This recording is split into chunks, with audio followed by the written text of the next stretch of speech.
Reduzir o desperdício, reutilizar produtos e materiais e reciclar resíduos. Os famosos 3 R's da sustentabilidade e dos hábitos de consumo mantêm-se mais atuais do que nunca na agenda verde do planeta. A Semana Europeia da Prevenção de Resíduos, que se assinala em novembro, é o momento para concentrar a reflexão e o debate sobre como passar das intenções aos atos. Nada se perde, nada se cria, tudo se transforma. É um clichê de Lavoisier, é um clichê estafado, mas pouco praticado. E é mesmo preciso levá-lo à prática, porque há metas definidas e números que pesam. Cada português produz, em média, quase 1,5 kg de lixo por dia. São 500 kg por ano. Portugal está obrigado a cumprir a meta de 60% de reciclagem de resíduos urbanos até 2030, mas estamos em 2022 e o país está ainda longe dessa fasquia. Apertando a malha, em 2035 não poderemos depositar em aterro mais de 10% de tudo o que deitarmos fora. Que desafios se colocam então à gestão de resíduos em Portugal? Que destino dar a todo o lixo que produzirmos nos próximos anos? E afinal, o que é, ou o que deve ser, uma política nacional de resíduos?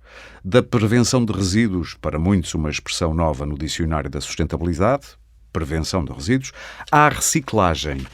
Como conciliar o tanto que depende do comportamento individual com os instrumentos da política? O lixo não tem de ser lixo e ponto final. Pode ter muitas vidas, através da reutilização ou do prolongamento da sua vida útil.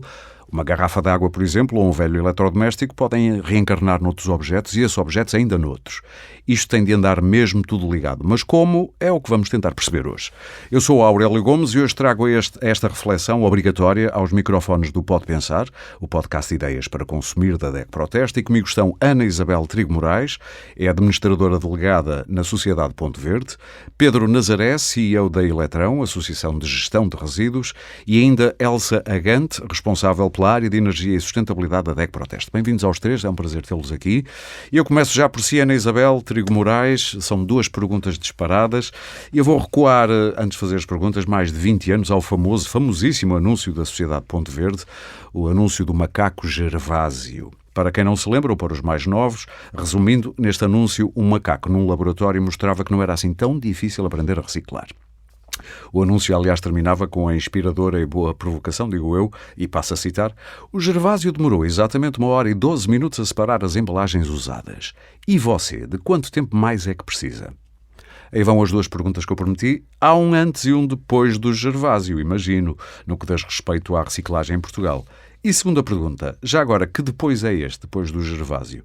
Ainda não estamos a conseguir cumprir as metas de reciclagem em muitos materiais. Eu sublinho que Portugal ainda envia para aterro a maior parte de todos os resíduos que produz.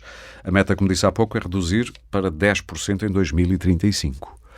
Ainda se lembra das 2 perguntas? Sim, senhora, lembro-me muito bem. Boa tarde, é um gosto estar aqui a conversar sobre este tema tão aliciante e ao mesmo tempo tão desafiante e atual, porque nos convoca para, de facto, levarmos às pessoas a informação correta que possa mudar este desempenho do país como reciclador e como país mais sustentável. Sim, de facto, é verdade, há um antes e há um depois do Gervásio. A Sociedade Ponto Verde existe há 26 anos e uma das suas tarefas muito relevantes, e quanto a nós o histórico diz-nos que cumprido com sucesso, pois levou 70% dos portugueses hoje em dia já praticam a separação das embalagens em sua casa para depois as encaminharem para os ecopontos, e não há dúvida que na altura, quando se fez a campanha do Gervásio, era um bocadinho o despertar e o agitar de consciências para que as pessoas pudessem praticar a separação e a reciclagem das embalagens, dando-lhe este enquadramento que é uma coisa tão simples que até, por acaso, não era um macaco, era um chimpanzé. O Gervásio até conseguia fazer em pouco mais de 1 hora. E, portanto, há tanto essa diferença entre o antes e o depois do Gervásio que nós, o ano passado, recriámos outra vez o Gervásio e o chimpanzé, porque não havia estudo que se fizesse na Sociedade Ponto Verde onde a prática da reciclagem na cabeça das pessoas estava sempre associada ao Gervásio. E, portanto, nós reinventamos, desta vez digital, continua a ser, digamos que um embaixador mais do que uma mascote. Aliás, até se podia dizer que o Gervásio foi uma espécie de influenciador dos anos 90. Foi o primeiro influencer. Na altura não falávamos dessas coisas, não é?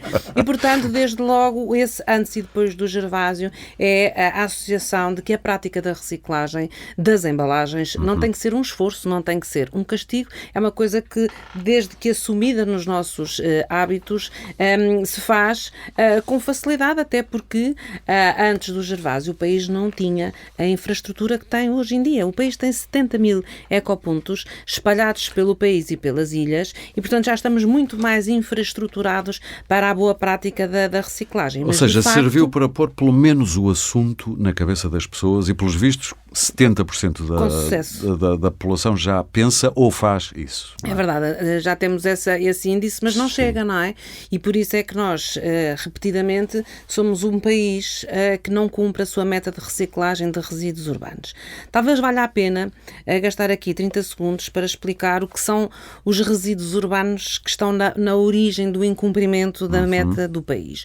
Resíduos urbanos é tudo, no fundo, aquilo que resulta de um momento pós-consumo e que tanto vai para o famoso contentor indiferenciado, são os biorresíduos e tudo aquilo que não vai para a recolha seletiva, que no caso das embalagens são estes ecopontos muito bem conhecidos, que são o ecoponto azul do papel cartão, o ecoponto amarelo dos plásticos e dos metais, e da esferovite, descobri eu. Sim, também e o ecoponto verde, que é para as embalagens de vidro. No conjunto destes equipamentos que fazem a recolha seletiva e que nós andamos há 26 anos a pedir aos portugueses para separarem em casa e colocarem lá as suas embalagens, nós cumprimos as metas de reciclagem e, em alguns casos, até com bastante sucesso. É preciso dizer, por exemplo, no papel cartão, com os números que temos, e, portanto, temos que trabalhar the best available information, nós já estamos acima de 80% na recolha para reencaminhamento e valorização. No plástico também estamos muito acima da meta, estamos ali nos 46% mais ou menos. A meta era quanto já agora? No papel cartão era cerca de 70%. Okay. As metas por material são individualizadas desde que, no seu conjunto, nós consigamos atingir 55% de todas as embalagens colocadas no mercado encaminhadas para valorização e reciclagem. Mas há um problema no vidro. Sim, mas antes de continuar, só uma coisa. Pelo menos sabemos que as pessoas estão a separar. Depois o tratamento também é analisado, o que é feito, a boa prática depois segue a seguir. É tudo rastreado, ou seja, é o depois do ecoponto, não é? Sim, exatamente. Ou seja, a Ponto Verde pede às pessoas para depois de consumirem, colocarem nos ecopontos. Depois o que nós fazemos, em colaboração com os nossos parceiros, que são os serviços municipais e intermunicipais, o que nós fazemos é acompanhar essa recolha. Essa recolha vai para centrais onde sofrem processos de separação, porque não é preciso ir para tapetes onde há uma triagem. No fundo é uma separação. Mas eu queria saber se aí também temos bons números no ecoponto. Pós-separação. É o processo todo. E depois o que acontece é que há fardos que saem desses processos de separação que dão origem a nova matéria-prima, que é a matéria-prima secundária, e aqui é que se faz o fecho do ciclo, a economia circular, porque esta matéria-prima, o vidro é 100% reciclável, o plástico é altamente reciclável, o papel cartão é altamente reciclável, os metais, há uma carência tão grande tire-me já uma de dúvida, matérias-primas. antes de eu passar a palavra depois aos nossos outros dois convidados. Porquê é que ainda vemos tanta água vendida em plástico? Porque é a maneira mais fácil de fazer chegar ao consumidor e é aí que precisamos de intervir para transformar Mas também temos aí um problema comportamentos. complicado com o plástico. Temos uma evolução que temos que fazer, é assim, nós temos que reduzir, temos que reutilizar e temos que reciclar. Há uma hierarquia. Primeiro reduz, depois reutiliza-se e depois, quando não houver outra alternativa, recicla-se. E, portanto, nós temos que explicar isso às pessoas e temos que explicar também uma outra coisa, é que o problema do incumprimento crónico das metas da reciclagem em Portugal,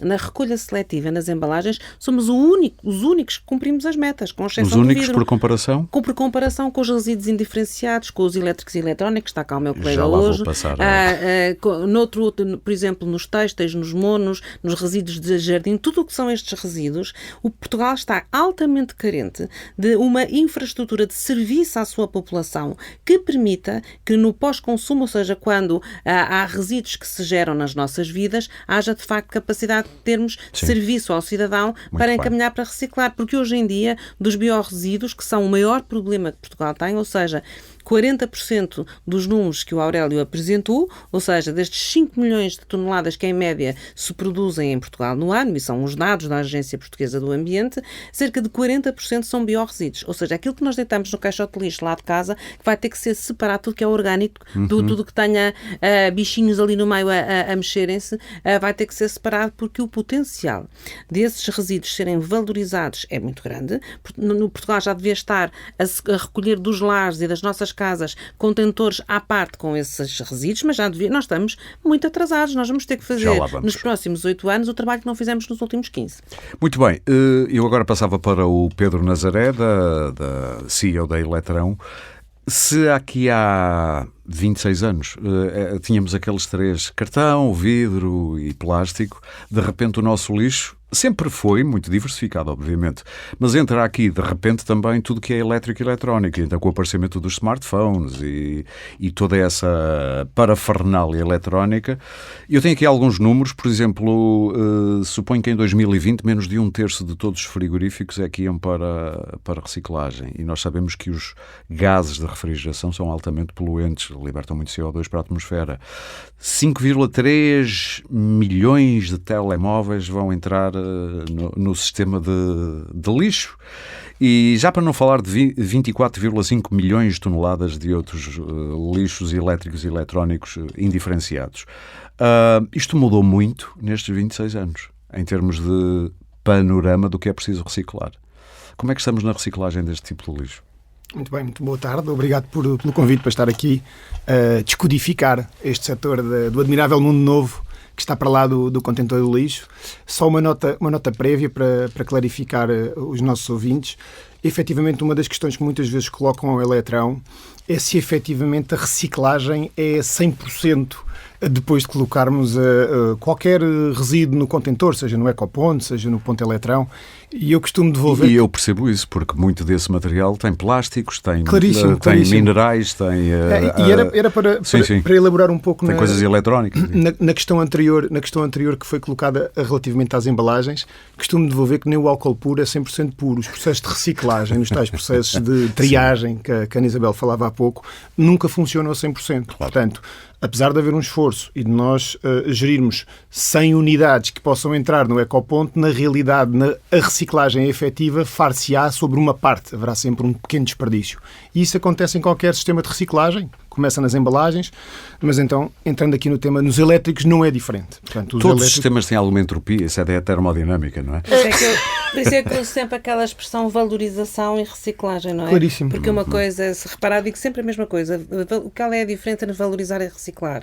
Com estas limitações, mesmo que não se possa transformar noutra matéria-prima, por exemplo, resíduos são fontes de calor. E, portanto, vão ser queimados, que é uma valorização energética. A queima pode ser haver um aproveitamento de energia. Aproveitamos tudo, não da mesma maneira. Isso mesmo, é uma forma de valorização. Portanto, há sempre ineficiências nos processos de triagem e de reciclagem, depois há esta abrangência da valorização. Mas se falar com ambientalistas, eles serão sempre contra, por exemplo, queima de resíduos, não é? Eu acho que mesmo as próprias ONGs têm feito uma evolução. Têm feito um caminho. Têm feito um caminho. Okay. É claro que entram sempre... A Ana Isabel ri-se muito. Não, eu acho que têm feito um caminho na medida em que, ao início, eu penso que havia uma grande discussão relativamente à valorização energética e ao impacto que as opções de valorização energética tinham na reciclagem, quando se estava a arrancar com os sistemas de reciclagem. Portanto, aí houve um grande mercado de posição. Mas deixe-me voltar para os elétricos e eletrónicos, se não perco aqui o fio à meada, à questão que me colocou, para lhe dizer que sim, que efetivamente na sequência das embalagens, o que nós temos assistido é a uma individualização de famílias de produtos usados do nosso caixote do lixo. E isto tem acontecido de forma cronológica, se nós pensarmos bem. Arrancou com as embalagens no final da década de 90, mas depois sucederam-se um conjunto de outros produtos que nós consumimos e que são os tais desperdícios de pós-consumo dentro da esfera dos tais resíduos urbanos. Sim. Falamos de veículos em fim de vida, falamos de pneus usados, falamos de óleos usados e de elétricos e eletrónicos, de pilhas e acumuladores. E, portanto, há todo um conjunto de famílias de produtos que nós consumimos que têm um fim de vida e que, diria, desde o início deste século começaram a ter uma cadeia de valor reversa, por assim dizer. Portanto, processos de recolha, processos de triagem e processos de reciclagem de forma organizada e garantindo, permita-me, o melhor tratamento possível ambiental para estes resíduos. E é aqui que eu começo a diferenciar um pouco o que é a esfera da reciclagem dos elétricos e eletrónicos. Porque não há só nos elétricos e eletrónicos uma dimensão de valorização material, como há nas embalagens, há também uma dimensão de tratamento. Porque, como dizia bem na peça introdutória, por exemplo, um frigorífico tem CFCs. CFCs o que precisam não é de ser reciclados, o que precisam é de ser tratados. Porquê? Porque são uma substância perigosa, com efeito na camada do ozono e com potencial... Eram os famosos responsáveis pelo buraco do Isso ozono. Isso mesmo, nós crescemos com o perigo do buraco do Antes do efeito... aquecimento global Isso falava-se mesmo. era do buraco do ozono. Isso mesmo. E, portanto, estes sistemas começaram a ser desenvolvidos, atuaram, na realidade, sobre uma família de resíduos que já era processada, não de forma cuidada, eram apenas alguns materiais dos frigoríficos velhos para descodificar que eram aproveitados, e estabeleceu-se uma cadeia formal que assegurava o correto tratamento dos gases e todo um conjunto de outras substâncias em presença nos frigoríficos. É claro, vamos lá ver, o sistema de elétricos e eletrónicos não tem tanto tempo como o das embalagens, tem cerca de, eu diria, uns 12 anos, 13 anos, que começa a ter a sua expressão. Tem vindo a crescer as quantidades. Qual é o balanço que faz? Vamos ver, o balanço... Porque a Ana Isabel tem um balanço positivo, apesar de tudo, longo percurso, mas já é bastante longo. Certo. Do Ponto Verde, do trabalho da Sociedade Ponto Verde e a Eletrão. Eu diria que a primeira palavra que me vem à cabeça é insatisfação. Estou profundamente insatisfeito ainda com os resultados. Quantidade? Com os resultados do tratamento do sistema de elétricos e eletrónicos. E aqui temos um conjunto de ações, enquanto Eletrão, que queremos desenvolver para melhorar os resultados que este sistema de reciclagem tem entregue ao país. Portanto, Faço-lhe uma pergunta. Porquê é que há cada vez menos pilhões visíveis? Aquelas caixinhas cor de laranja que durante uns tempos via-se espalhada por muitas zonas de Lisboa, por exemplo. Eu agora tenho que andar à procura. Eu vou-lhe responder que eu acho que é uma percepção errada. Porquê? Porque antigamente os pilhões eram colocados junto aos ecopontos pelas câmaras municipais. Sim. Muitas câmaras municipais, essa caixa vermelha que tem a ideia de estar junto aos ecopontos.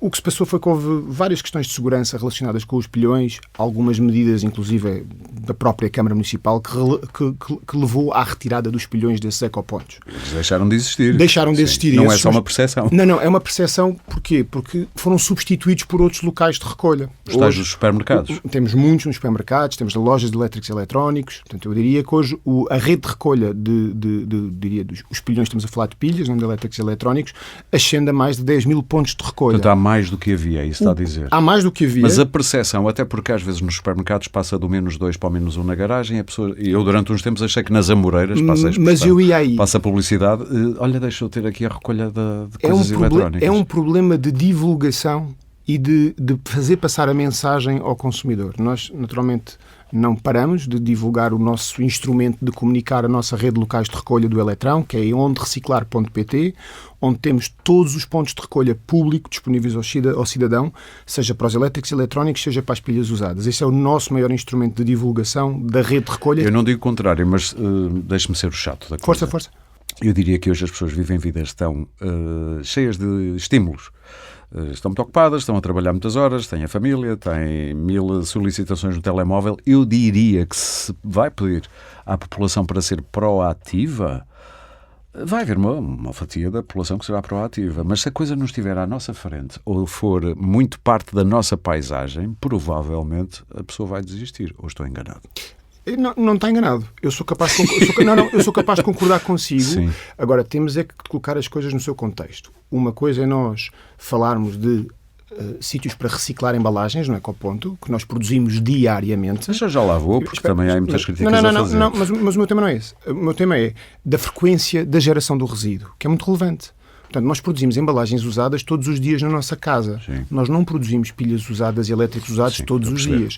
Portanto, nem telemóveis velhos todos os dias. Claro que satisfazia toda a gente termos um ponto Eletrão ou um pilhão à porta de nossas casas ou no ecoponto mais próximo. Mas a verdade é que não se coaduna. Não se coaduna com a frequência de geração do resíduo. Nós não precisamos de um ponto Eletrão nem de um depósito de pilhas todos os dias. Acresce.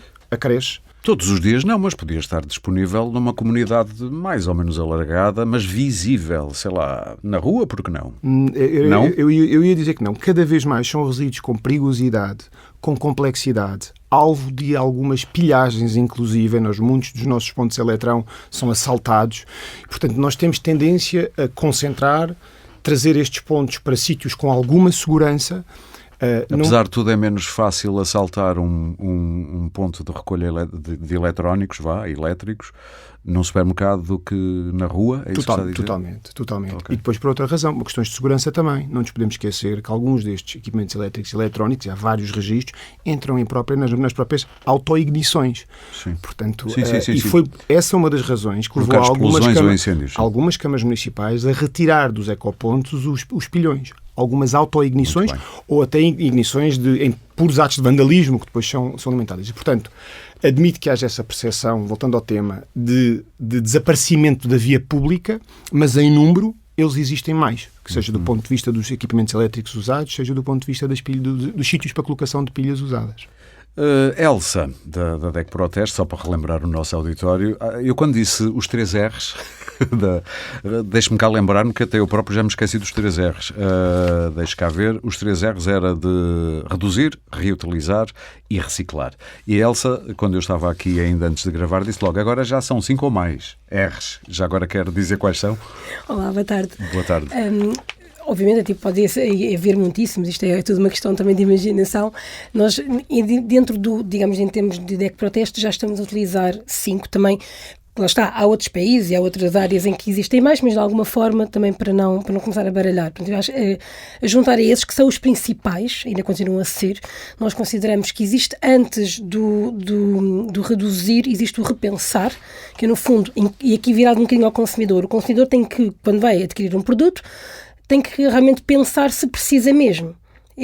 Quando dizemos o repensar é neste sentido de, aliado um bocadinho a tudo o que é o fast consumption, as fast fashion, etc. Portanto, no fundo, começar a pensar, mas preciso mais uma camisola, preciso mais um telemóvel, se calhar não. É pensar aqui um bocadinho. E também associamos um bocadinho mais, até ligados também um bocadinho às marcas, a parte do redesenhar, ou seja, é fundamental, e há muitas marcas que estão a fazer também, cada vez mais o redesenho dos produtos, de forma a que no seu final de vida possam ser recicláveis. Portanto, temos muitos produtos que às vezes incorporam vários materiais, misturas de materiais, e o que torna que no final de vida do produto este já não é reciclável. Lamentavelmente, temos agora também, até mais recentemente, muitos produtos que eram recicláveis, ou muitos materiais, que com as inovações muitas vezes transformam-se em mistura de materiais que é mais difícil de reciclar. Portanto, achamos que existe toda esta vertente que tem que ser assumida pelas marcas no sentido de mudar o design, a concepção do produto. Estamos a falar de biomateriais, por exemplo? Não só, não Okay. Isto é geral. No fundo, imagino, podemos ter um produto que pode ter uma mistura de vários tipos de plástico, Sim. ou plástico e cartão. Sim. Se calhar, se tiver um único tipo de plástico, esse plástico é reutilizável. Mas isso é reciclável. Sim, eu estou a perceber. E só a mistura de materiais, a incorporação de novos materiais, muitas vezes faz com que muitas das peças, muitas das partes até dos equipamentos não sejam recicláveis. Como também acontece nos elétricos e eletrónicos, às vezes a incorporação de materiais. Mas como é que se faz o trabalho estamos a falar de centenas, milhares de empresas por todo o mundo? Aqui estamos a falar das marcas. É uma coisa transnacional, como é que se faz esse trabalho? Assim, existe também aqui alguma pressão e esperamos nos próximos anos. A Isabel depois vai acrescentar. Não só também do ponto sim. de vista das organizações, defesa do consumidor, mas existe aqui também alguma pressão, até via, e aqui estamos a falar da Europa, portanto, via a Comunidade Europeia, de alguma forma, para haver legislação, haver regras sobre fabrico. Sobre o fabrico de novos produtos. E a pensar Há pouco, quando falava também de o consumidor ter aqui um papel, ou de repensar as suas necessidades, isto tem digo eu, parece-me encarreirar um pouco no pensamento de muitos ativistas climáticos, o que faz sentido. Mas não faça já essa cara, que eu vou explicar. Que é, no fundo, nós todos temos que perder hábitos que ganhamos quando enriquecemos. E, especialmente em Portugal, depois dos anos 90, há um acesso a mais coisas, elas tornaram-se mais baratas, nós também temos mais dinheiro. Ou seja, nós temos que meter na cabeça que vamos ter que, entre aspas, empobrecer, porque nós estamos aqui a falar, quando diz o consumidor tem que repensar as suas opções, nós estamos a lidar aqui com a vaidade de ter o último iPhone, está percebendo o que eu quero dizer? Com o televisor que, eu tenho um 4K, mas este já é 8K, na volta nem sente a diferença entre um e outro. Está a ver onde eu quero levar isto? Estou a ver. Isto depois tem o reverso, que é, quanto menos consumir, há menos criação de riqueza por um lado, há menos impostos para os Estados por outro.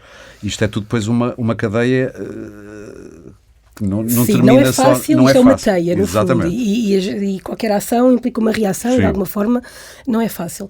Eu acho que aqui, eu não diria empobrecer, e até porque eu acho que aí também temos que olhar aqui, e nós estamos a falar para todos os consumidores, para todo o cidadão, e muitas vezes é importante também explicar às Quando pessoas... nós vemos os ultra-ricos a exibirem o seu consumo, quando podiam ser até uma excelente forma de exemplo, de bom exemplo, não é? Mas também há bons exemplos. Eu acho que eu não gosto muito de dividir entre o muito rico e o pobre. A questão não é essa. Ok. E existem bons exemplos em todos os setores e existem maus exemplos também. Isto, no fundo, é o cidadão, cada um tem o seu modo de operandis, digamos. Mas, de alguma forma, o que nós aqui consideramos e a DEC Proteste não diz aos consumidores, de alguma forma, que têm que deixar de consumir. A questão não é essa.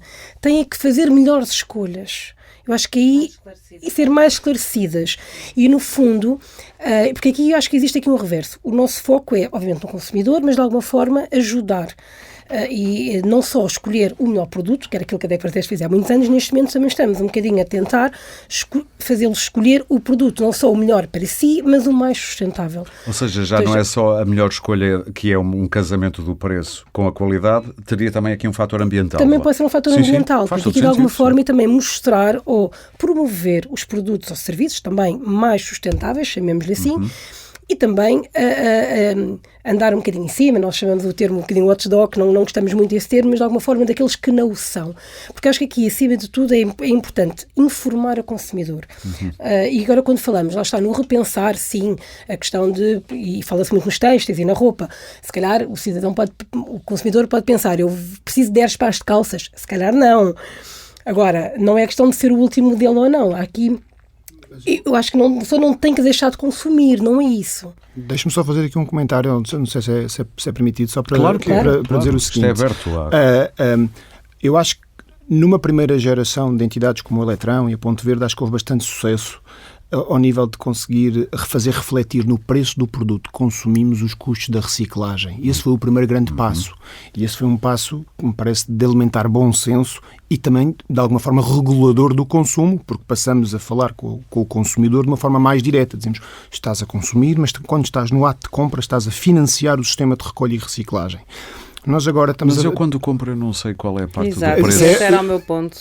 Eu não sei, mas deixa-me eu só sei que ele é caro ou é barato, ponto. Sem dúvida, mas de qualquer forma... Mas na volta devia lá estar a fração de preço que eu estou a pagar a mais por ser aquela marca ou outra. Deixa-me só concluir. Há 2 ou 3 declinações deste raciocínio. Sim. A primeira mensagem que queria passar era dizer, agora estamos numa fase de transição seguinte, fundada pelo conceito de economia circular, mas não é mais do mesmo, mas que chama as empresas também a promoverem a reutilização ou a extensão do período de vida útil dos produtos consumidos. Não é do interesse delas, na verdade. Depende. Como é que vamos convencê-las a fazer Depende. isso? Há modelos de negócio que podem ser bastante interessantes às empresas. Porque é que elas não aderem? Então, se é tão bom... Mas a ver, a mudança não acontece apenas pondo o holofote nas empresas. Há questões de fiscalidade, há questões associadas às atividades que são necessárias desenvolver. Claro. Se nós hoje quisermos reparar um equipamento elétrico e eletrónico, se calhar as opções não são assim tantas. Eu não sei onde mandar compor um televisor se ele me avariar. Já não sei onde. E muitas vezes, porque a própria fiscalidade da atividade económica da reparação não é nada atrativa. E muitas Mas vezes isso é um esforço transnacional, porque a maior parte das marcas, por exemplo, de eletrodomésticos, são multinacionais. Como é que nós vamos obrigar multinacionais, ou pelo menos tentar convencê-las, digamos assim, a não programarem os seus equipamentos para a obsolescência? A obsolescência é para eles avariarem ao fim de uns 2 anos e alguns meses. Logo a seguir à garantia. Exatamente, não há peças no estoque. Quantas coisas eu tive que comprar novas porque já não há peças para aquilo? Exatamente. Eu não sei se queria. Eu não sei se o Pedro terminou as declinações da. Não, eu tinha mais uma, mas força. Não, Pedro, por favor. E depois eu passo à Inês. Não, mas então só para os elétricos sempre em primeiro lugar. Não, nada ali. Apesar da eletrificação da nossa vida, já agora eu acho que é a digitalização. Quando falo de eletricidade, falo de eletrónica também. Sim. Portanto, mas enfim, estava apenas a falar que há aqui um segundo momento onde as empresas estão neste momento envolvidas e há muitos casos e há muita regulação legislação que está a ser produzida precisamente para fazer essa transição. Sim. Ou seja, E nós gostamos muito de dizer mal da Europa, mas a Europa está na frente, na linha da frente destas coisas, quer se queira, quer não, a nível mundial. E o segundo comentário que queria fazer, que também está relacionado com este, era só para recordar que tem havido muitíssimas limitações ao nível da concepção e do fabrico dos equipamentos que consumimos. Não nos podemos esquecer do conjunto de material bans que temos vindo a assistir. Ou seja, houve muitas substâncias que foram proibidas de incluir na fabricação de novos produtos. E isso tem sido seguido pela maior parte das marcas. Ainda agora estamos com um ban na iluminação. Portanto, ban é banir. Peço desculpa. É uma proibição mesmo. É uma proibição direta à utilização de determinadas substâncias em novos produtos. E de um momento para o outro, essas substâncias deixam de ser... Mas se elas vierem da China, a gente deixa-as serem comercializadas cá? Bom, esse é um tema muito relevante sei, também, mas eu não quero monopolizar aqui a conversa, que é o tema do enforcement e do fraco enforcement que temos. Podemos já lá ir. É o problema da globalização, por um lado, que é nós podemos impor certas coisas no nosso quintal, o problema é quando as coisas transitam de quintais diferentes, com regras diferentes. Sim, mas ainda vamos tendo as alfândegas, não é? Portanto, ainda vão funcionar. Exato. Ana Isabel, está aí mortinha, mas eu queria também meter uma farpazinha para si. Com certeza. O que é que se passa com os ecopontos que de repente transformaram-se em sítios algumas vezes medonhos e que apetece evitar mais do que ir lá contribuir para um ambiente melhor, digamos assim? Sabe que eu ia fazer aqui um ponto que me vai permitir dar-lhe a resposta à sua questão, e que é o seguinte: é preciso verdade aos portugueses quando falamos de reciclagem e tratamento de resíduos. Primeiro começar assim, eu diria que se vai candidatar a um cargo público. Não, está longe disso, não tenho capacidade, mas estou muito comprometida com a minha tarefa. E há já bastante tempo, diga-se. Há 4 anos. Há 4 aninhos. Ainda não é assim muito tempo. Bem, mas adiante, mas continuando. E porquê é que eu digo que é preciso falar a verdade? Porque, na verdade, o cidadão, os assinantes que falam da revista de Ecoprotestos, que telefonam para a Sociedade Ponto Verde, as pessoas têm falta de informação. E a falta de informação veio gerar desconfiança. As pessoas têm que saber, quando compram uma máquina de lavar, estão a pagar no ato de compra para que alguém lhes vá dar um destino àquele eletrodoméstico. O mesmo com os telemóveis. O mesmo com tudo o que é eletrónica de consumo. Deixa-me fazer um parênteses muito rápido aí. Eu já tive uma conversa com uma pessoa que me dizia: eu acho muito bem, eu devo contribuir para o ambiente, pego no meu computador velho e vou pôr lá no ponto eletrão. Mas alguém vai ganhar dinheiro com isto e eu não sou compensado. Mas já lá vamos, porque isso, nós temos uma responsabilidade, e nisto inclui aqui a Sociedade Ponto Verde, em ainda não termos explicado às pessoas e clarificado esse pensamento. Mas voltando aqui ao tema da verdade, é assim: nas embalagens, que é o fluxo que de facto começou primeiro e que rapidamente se organizou, com os seus problemas e com o futuro que aí tem, também não vale a pena não dizer que vamos ter que pedir mais aos consumidores para trabalharem connosco nesta matéria. As pessoas pagam uma taxa de gestão de resíduos urbanos. Ou seja, e a DEC até tem um trabalho feito muito interessante, onde informa as pessoas, não há mais nenhum serviço público que tenha feito esta consolidação da informação, que diz às pessoas quanto é que paga pela taxa de gestão dos seus resíduos urbanos e que lhe é cobrada na fatura da água.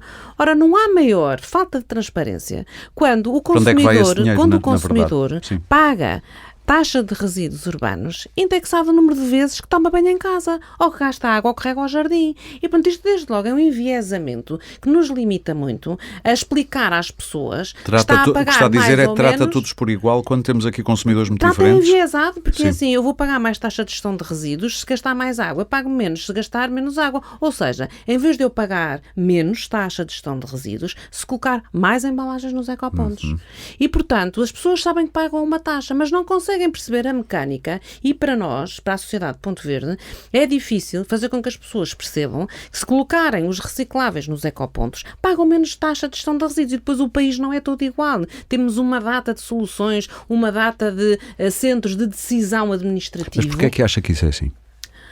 Porque eu gostava de ver que os portugueses fossem mais exigentes para que o caminho em direção à transparência da gestão dos resíduos urbanos se fizesse rapidamente. Não me respondeu. Porquê é que acha que há esse caminho tão tortuoso, seja de Câmara para Câmara, seja de zona para zona? Porque é difícil, porque repare, quando a Sociedade Ponto Verde defende que deixemos de pagar a taxa de gestão de resíduos urbanos na fatura da água, sabe o que é que tem que acontecer?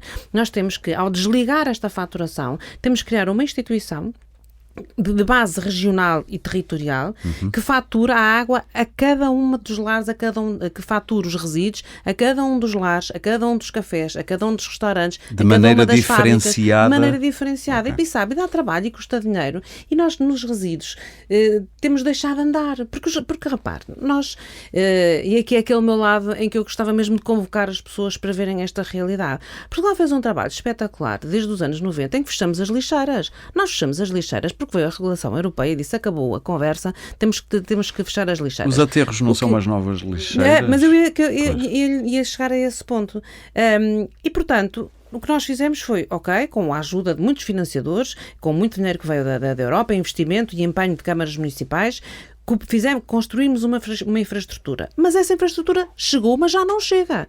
E, portanto, não é só pedir ao cidadão e ao consumidor que separe as embalagens e coloque nos ecopontos o que pedimos todos os dias, porque é uma coisa que tem que acontecer todos os dias, isso não é nada de extraordinário. O que nós temos é que explicar às pessoas, se não colocar no ecoponto, que ela tem que ser mais exigente para saber quanto é que está a pagar no seu município por não colocar os recicláveis no ecoponto e como é que e perceber que se não colocando os recicláveis no ecoponto, eles vão ser ou queimados ou enterrados e o país está a chegar ao limite dos aterros, como aconteceu com as lixeiras. Sim. E por isso é que... Aliás, em 2035 só 10%. Exato, mas nós já temos no país aterros que vão fechar no próximo ano. Eu já passo a palavra, mas eu queria passar aqui à Elsa. Isto só lá vai com o braço da lei. Ou seja, já tivemos aqui várias coisas. Ainda me lembro daquela campanha, dava-se um prémio a quem fosse depositar a garrafinha. Enquanto a garrafinha tinha prémio, as pessoas iam, agora deixaram. Premiar o consumidor ou punir o consumidor ou o quê? Eu acho que tem que haver um misto. Provavelmente será sempre que haver um misto. E agora tenho um bocadinho muito rapidamente, mas se me permitem, a DEC Proteste é uma das entidades que efetivamente há vários anos que andamos a lutar e a mostrar, e sempre com os números, que consideramos que esta desagregação do custo dos resíduos ser com o custo da água não faz de todo sentido, pelo menos desde 2017, portanto, mas de alguma forma são campanhas sistemáticas e, portanto, de alguma forma, lá está, dá trabalho, tem que haver uma nova reorganização, mas esse é o caminho, porque cada vez mais, quando nós dizemos, também o nosso caminho e a nossa obrigação é sensibilizar e informar. E um consumidor tem que estar informado e, de alguma forma, é completamente diferente quando um consumidor vai pagar sobre os resíduos, sobre o lixo que realmente produz. Porque lá está, aqui, como dizíamos, isto não faz sentido nenhum. Até podemos ter uma pessoa que por acaso tem um pequeno jardim e por causa disso tem que regar e gasta muita água, mas separa tudo em casa e vai pagar mais de taxa de resíduos do que uma família que não faz qualquer separação, mas por qualquer motivo não gasta água. Portanto, é melhor, tem que se desindexar isso. Exato. E, portanto, esse é o caminho. Também sabemos que as metas também existem. Mas há muita resistência a isso. Aqui eu acho, e ainda não chegámos sequer à fase de resistência. Até 2024 até 2024 a 2025. Até o início de 2025. Se não se fez até hoje, vai-se fazer num ano e meio. Tivemos agora um bocadinho a refazer, sempre claros, é início de 2026. Sim, início de 2026 é obrigatório haver a recolha seletiva de biorresíduos, que já aqui falámos, estamos a falar de restos do nosso lixo, resíduos alimentares, por exemplo, portanto, a parte orgânica. Elsa, tenho que parar aí um bocadinho. Recolha obrigatória? Obrigar as famílias ou tem cidadão? Tem que haver disponível para o cidadão. Haver uma recolha seletiva de biorresíduos, portanto, a parte de separação dos resíduos orgânicos, e tem que existir uma desagregação do pagamento dos resíduos efetivamente produzidos, separado da fatura da água, que é o famoso sistema PEIT. Pode ser, Isso já está tecnicamente estudado.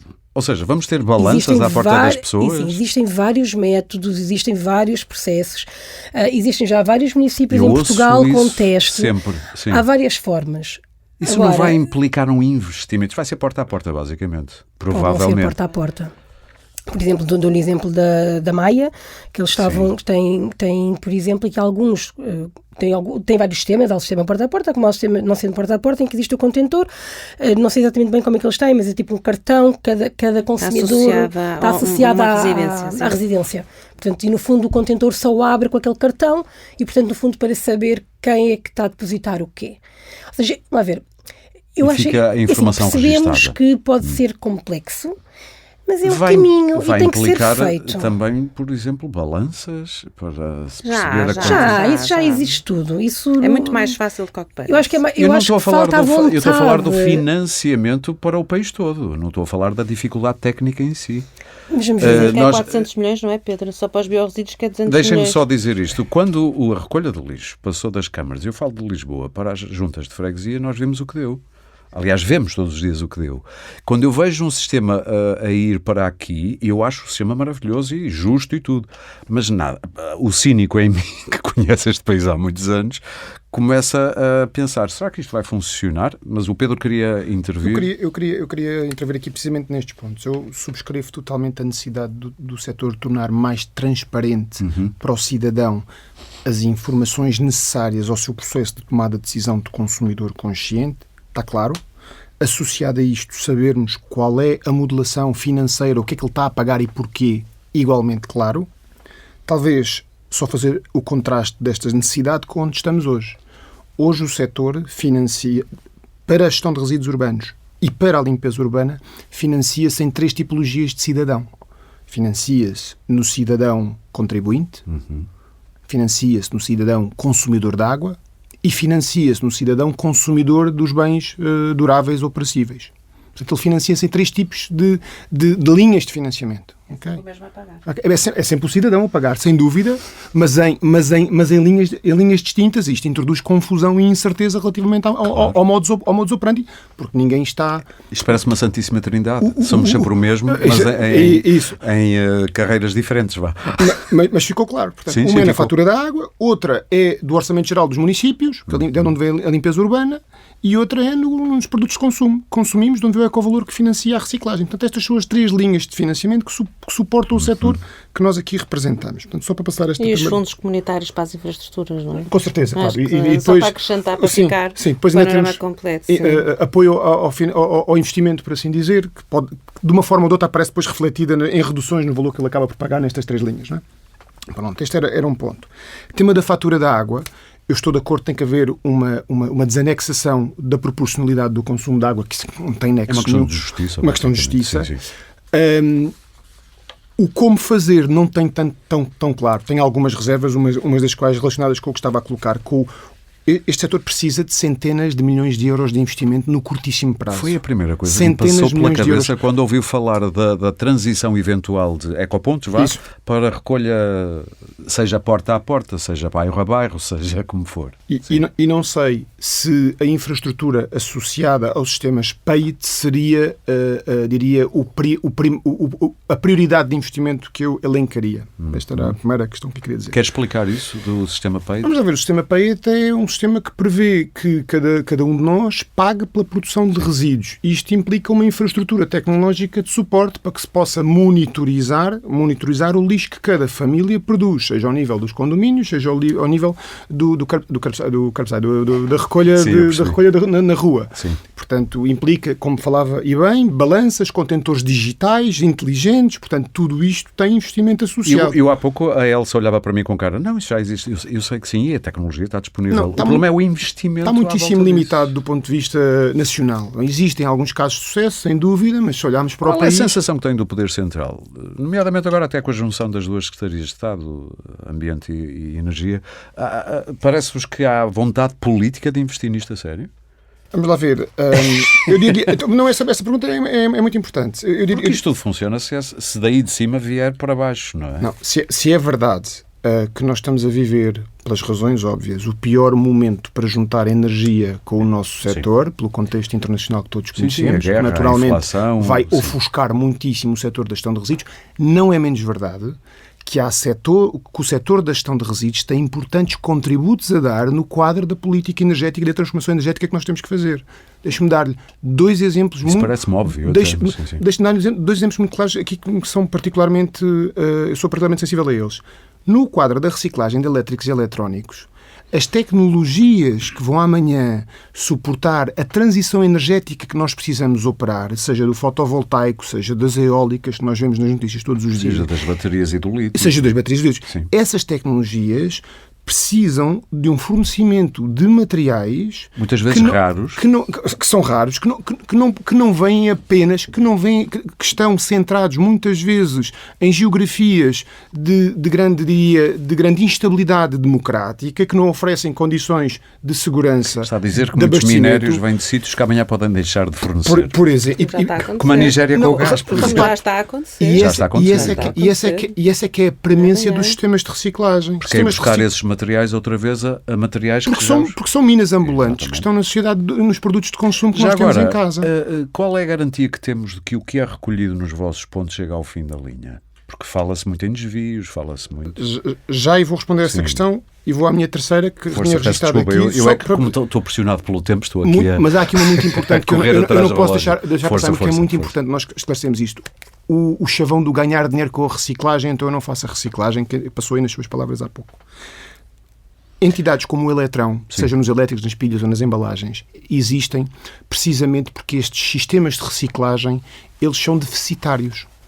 Ou seja, eles não geram sinal mais, eles geram sinal menos. É por isso que os nossos clientes são as empresas que pagam a entidades como o Eletrão para que nós possamos fazer funcionar os sistemas de recolha e de reciclagem de resíduos. Porquê? Porque o valor médio dos materiais contidos nos resíduos que nós reciclamos não é suficiente para contrabalançar os custos que nós temos com a recolha, com a triagem e com o correto tratamento. Sim. Este é o princípio fundador de entidades como o Eletrão e, permita-me, como a Ponte Verde e como outras tantas. Portanto, é um princípio de equilíbrio económico-financeiro onde as empresas e o consumo. Por isso é que o ganhar dinheiro com reciclagem é uma ideia... Mas um crédito qualquer, mesmo que não fosse monetário, podia ser interessante de valorizar um consumidor. Eu, por acaso, tenho uma visão complementar aqui em relação ao Pedro sobre essa matéria. Deixa-me só responder à questão da reciclagem dos elétricos que me colocou também. Se chegam ao fim da linha por causa dos desvios de que se fala muito. Vamos lá ver, são dois temas. Uma coisa é nós falarmos da recolha de elétricos e eletrónicos e a recolha acontece. Nós não os vemos abandonados nem na praia nem no campo com frequência. Vemos às vezes nas cidades por pouco tempo e depois eles desaparecem. Às vezes ao lado de ecopontos. Não estou a dizer que o sistema está a funcionar bem. O sistema está a funcionar mal e está por baixo da nossa ambição. Isso é declarado, não há questão associada. Agora, não é um problema de recolha. É um problema de atuação de um mercado informal que desvia estes equipamentos para um processamento substandard, abaixo das condições de tratamento exigíveis para este tipo de aparelhos. É melhor do que aquilo ir parar ao ambiente, mas não é tão bom como ir parar à cadeia oficial. Totalmente. Sim. E esse foi o trabalho que o sistema de reciclagens ainda não conseguiu ultrapassar. Eu diria, é o desafio do sistema de reciclagem de elétricos. É conseguir fazer estes operadores informais, ou migrarem para a formalidade e para a correção dos seus processos de tratamento ou abandonarem esta atividade ilícita que neste momento promovem. Muito bem. Ana Isabel, salto para a discussão que tinha aí. Nós temos um problema grande de recolha em Portugal de todo tipo de resíduos. Todo tipo? Sim, até mesmo dos seus, mesmo até nas embalagens temos que melhorar muito. Nós temos problemas no vidro, estamos a trabalhar e a investir muito na recolha de vidro e, sobretudo, o problema de recolha para mim chama-se falta de serviço ao consumidor. Ou seja, o consumidor tem uma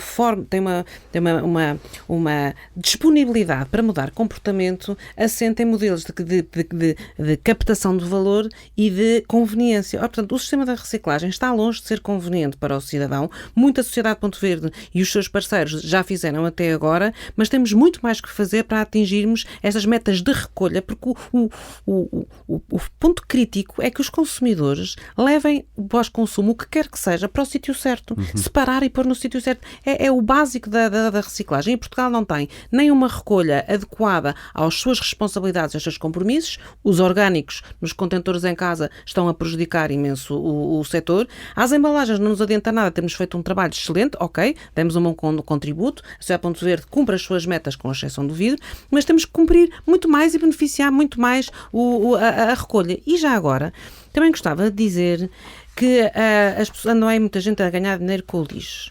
Pois é verdade. É verdade. E eu acho que às vezes temos que ter algum desassombro a reconhecer algumas verdades. Porque o lixo tem valor. Porque o lixo é um recurso. Porque os resíduos podem ser transformados outra vez em matérias-primas secundárias e poupava na carteira das pessoas. Faz sentido. Eu perguntei-te daquele meu amigo que dizia o consumidor que participa nesta cadeia deve ter algum ganho com isso. Ora, aí é que está. Por pouco ou simbólico que seja. Assim. Este setor gera riqueza. E o problema é que nós temos tido medo de dizer aos consumidores que o setor gera riqueza. Porque dizendo isto, temos de dizer que é para o consumidor que nós temos que entregar essa riqueza porque é ele que paga este sistema. Ou seja, está a dizer exatamente isso, que o consumidor, se tiver algum retorno na volta, adere mais eficazmente a estes objetivos. E sobretudo porque esta ideia de que... Isto é uma ideia interessante. Eu queria só dizer que eu fiz as contas no CA Ponto Verde e nós, se nos entregassem as embalagens todas que nós somos responsáveis por gerir para valorização e reciclagem, nós teríamos uma receita de 31 milhões de euros que tinha que retornar ao mercado para financiar o sistema e tinha que retornar às empresas e aos consumidores. Ora, os portugueses não têm como saber que quando não colocam uma embalagem no sítio certo, estão a perder dinheiro no bolso deles. E é falta de transparência. Porque é dinheiro que vai para o Estado. Porque é dinheiro que eles gastaram. Não, perde-se, vai para o aterro, perde-se. Sim, nesse sentido sim. Mas se não perdesse... Se nós conseguíssemos recuperar estas embalagens todas, o consumidor pagava menos ao sistema. Ou seja, não ganha diretamente, mas ganha indiretamente. Porquê é que eu digo que o sistema até é pouco transparente? É porque as pessoas não têm esta percepção. Lá está, elas pagam isto na fatura de água. Portanto, eu acho que nós, ao contrário, devíamos explicar que sim, os recursos têm valor, que sim, que os resíduos são um recurso e que depende do nosso comportamento individual como cidadãos, se queremos praticar a sustentabilidade. Sim, devemos também ter obrigações, obviamente, como cidadãos, não é só deveres. Exatamente. Não é só aligerar as E responsabilidades. eu, antes de passar à Elsa, queria lhe fazer uma pergunta. Mas posso fazer um comentário rápido? Claro, muito rápido, que eu acho que complementa também aqui, dizer só o seguinte. Eu estou perfeitamente de acordo que nós temos que encontrar modelos financeiros de devolver incentivos económicos ao consumidor. Acho que é assim muito importante. Nós já chegámos, era aí que eu ia, nós já chegámos, já esgotámos muito o modelo de boa vontade do consumidor para se dirigir ao ecoponto, aos pontos de recolha. Campanhas de sensibilização, portanto, isso já foi tudo chão. Esse modelo de boa vontade do consumidor já não nos tira de onde estamos ao nível de taxa de reciclagem. Já deu tudo o que tinha a dar, basicamente. Isso. Agora, há que fazer bem as continhas também, porque nós sabemos que vem um sistema de depósito e retorno. Para pegar no exemplo de uma embalagem, a embalagem de água que há pouco falávamos, o consumidor ir devolvê-la, portanto, o consumidor, se for negligente... Eu cresci nesse tempo, em que era tudo vidro e vivia-se muito bem. Se o consumidor for negligente, não vê o reembolso do seu depósito. O seu eurito pelo depósito. Se o consumidor for proativo, vai entregar ao sítio certo e vem de lá com 10 cêntimos ou 15 cêntimos amanhã, assim tínhamos sucesso em implementar este sistema de depósito e retorno de volta a Portugal. Agora, isto tem um custo. No caso do sistema de depósito e retorno, são 100 milhões de euros ao ano. E estamos a falar de uma parte pequena das embalagens. Portanto, é estas continhas que nós temos que fazer muito bem, porque é um setor carente de investimento. Estamos a falar de largas centenas de milhões de euros e são decisões que no curto espaço de tempo têm que ser tomadas. Muito bem. Eu vou já fazer uma pergunta importante à Elsa, mas tinha que fazer uma pergunta à Ana Isabel, que é uma coisa que me preocupa muito. Então. Porquê é que os pontos de recolha, os ecopontos, se transformaram em muitas zonas, especialmente as grandes cidades, estou a falar de Lisboa, Porto, em cenas dantescas?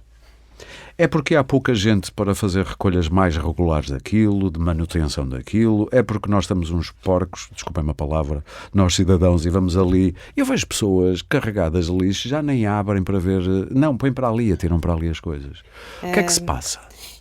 Pois é o cheiro, é o visual, é tudo. Do ponto de vista da Sociedade Ponto Verde, o país tem piorado no serviço de gestão do ecossistema da reciclagem das embalagens nos últimos mais ou menos 2 anos. Só queria saber porquê. Porque isso é um diagnóstico que é visível. Porque quem gera o sistema são as câmaras, são os municípios e as comunidades intermunicipais. Têm as suas dificuldades, têm os seus problemas. Falta de meios? Eu acredito que sim. Meios económicos. E meios económicos, sim. E logo mas falta de qualquer de maneira, também. antes dos meios económicos, sim, claramente.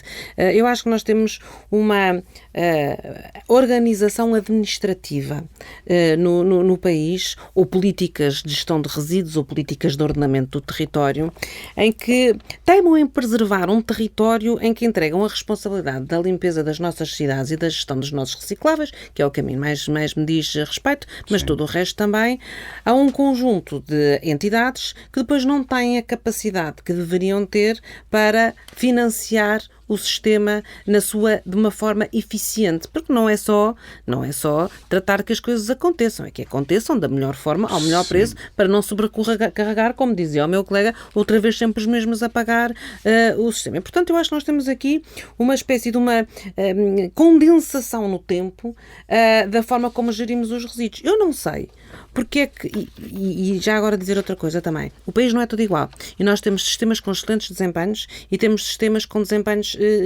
deficientes. A conviverem alegremente, às vezes ao lado uns dos Não é outros. assim tão alegremente, porque depois eles têm que pagar a taxa de gestão de resíduos, que é uma coisa que é uma espécie de castigo por não cumprimento das metas. Também não é tão alegremente. Eu sou muito solidária com os meus parceiros do sistema, nomeadamente os municípios e os serviços intermunicipais, que gerem a reciclagem em alta, não é? Em baixa é ir aos ecopontos buscar as embalagens e levá-los para um centro, e depois em alta é no centro limpar, separar e voltar a enfardar.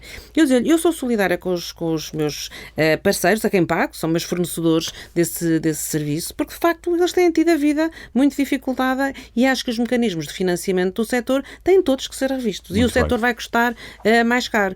E eu gostava muito, enquanto Sociedade Ponto Verde, nós somos responsáveis por a gestão de quase todo o lixo dos portugueses de embalagem, eu gostava muito de poder acrescentar um serviço mais conveniente ao cidadão com os meus parceiros, com os municípios e com quem precisasse que a Sociedade Ponto Verde fosse lá ajudar. Elsa, eu não posso, que a lei não deixa.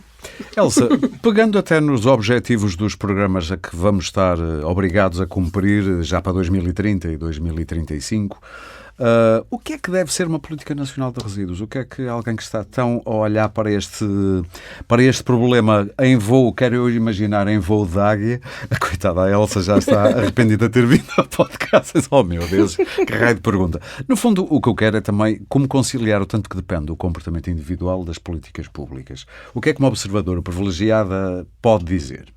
Eu acho que aqui, acima de tudo, mais do que o plano nacional, eu acho que nós, nos últimos anos, temos tido muitos planos. Em termos nacionais, há imensos planos, há imensas estratégias para tudo e mais alguma coisa. Eu preparo muitos programas dedicados a coisas destas e já estou cheio de planos. E depois lá está, há planos para tudo e mais alguma coisa e depois vai sempre adiando, vai-se adiando, porque há um novo plano, há um novo estudo.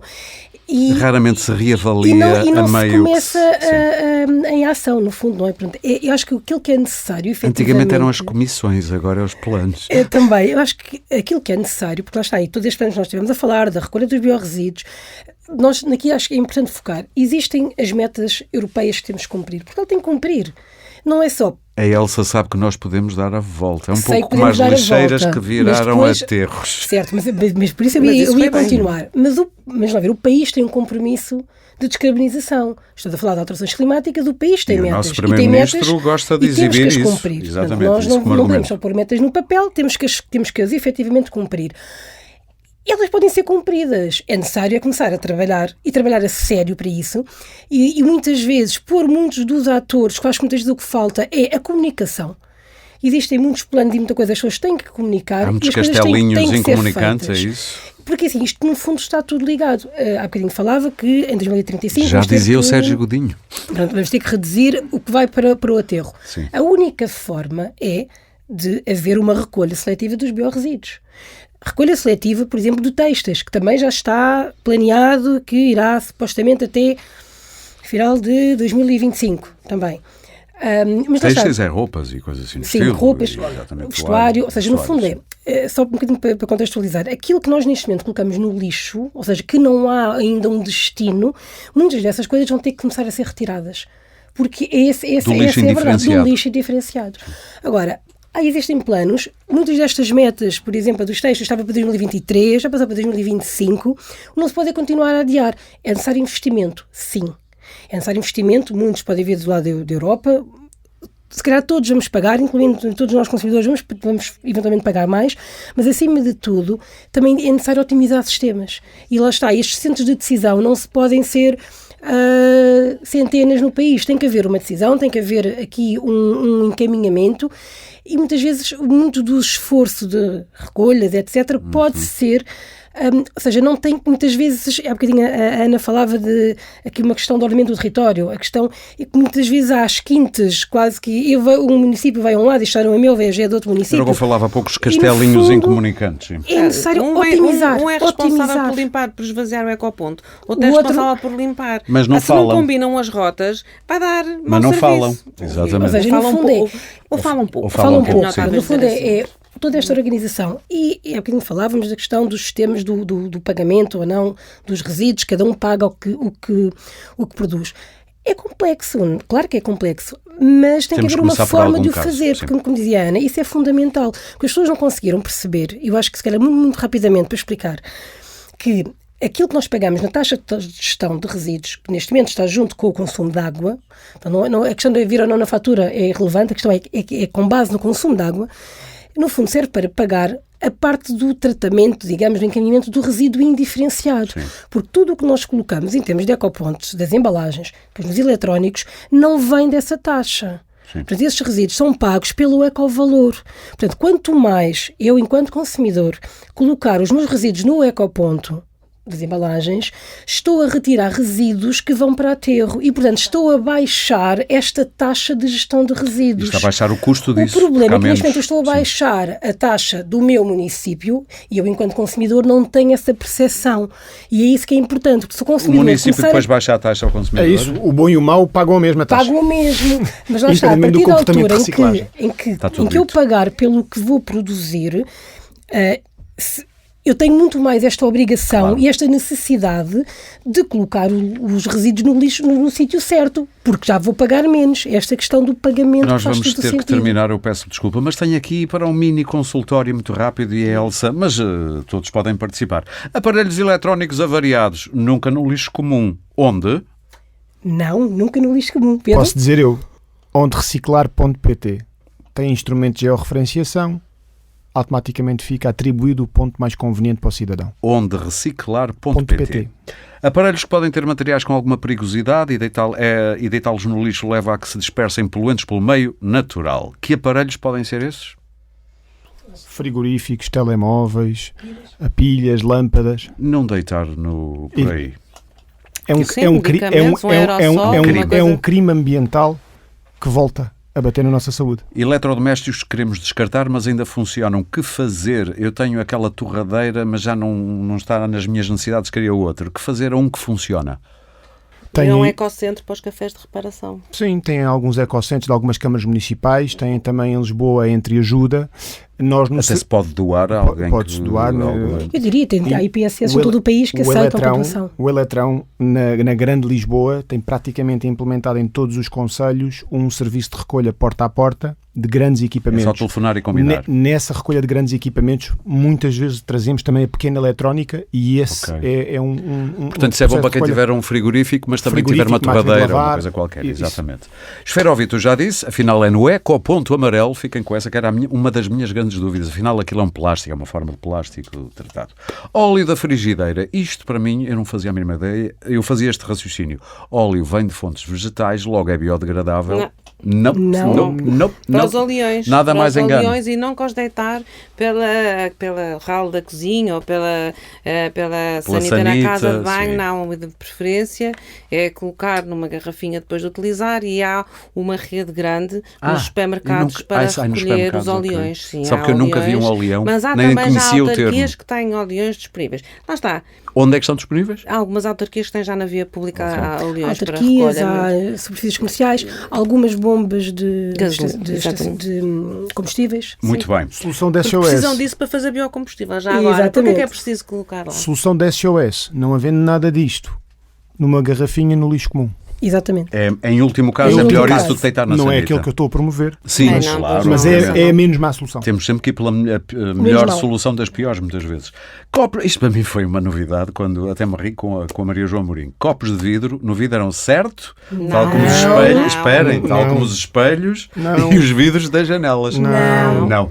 Porque os vidros não são todos iguais, basicamente é isso, não é? Vidro de embalagem é vidro de embalagem. É vidro de embalagem diferente do resto. São garrafas. Copo partido, vidro, espelhos, lixo comum. Portanto, cerâmicas. E porquê? Todo lixo comum. Porque prejudica o processo de reciclagem. Ok. Portanto, só mesmo vidros, garrafas e os frascos, os boiões, da cosmética. Não, da cosmética. O consumidor tem que responder à questão se aquele vidro estava a embalar alguma coisa. Se estava, por regra, é no vidrão. Pode ir ao site da Sociedade.verde, temos lá as regras também. Panelas e frigideiras velhas, ferro, alumínio, barro, de lixo comum. Muito bem. CDs e DVDs? Na dúvida, ponham num ponto eletrão. Ou então no lixo. Na dúvida, ponham num ponto eletrão. Mas se não, lixo... Muitas vezes as pessoas, quando esvaziam a aparelhagem, vem os CDs, vem todo o estoque de fora de uso. E, portanto, quando houver dúvidas, ponham tudo no ponto eletrão, porque nós fazemos sempre a triagem do ponto eletrão. Não vai direto para uma unidade de reciclagem, vai para uma unidade de triagem. Mas nunca não é com o ponto amarelo. Nunca.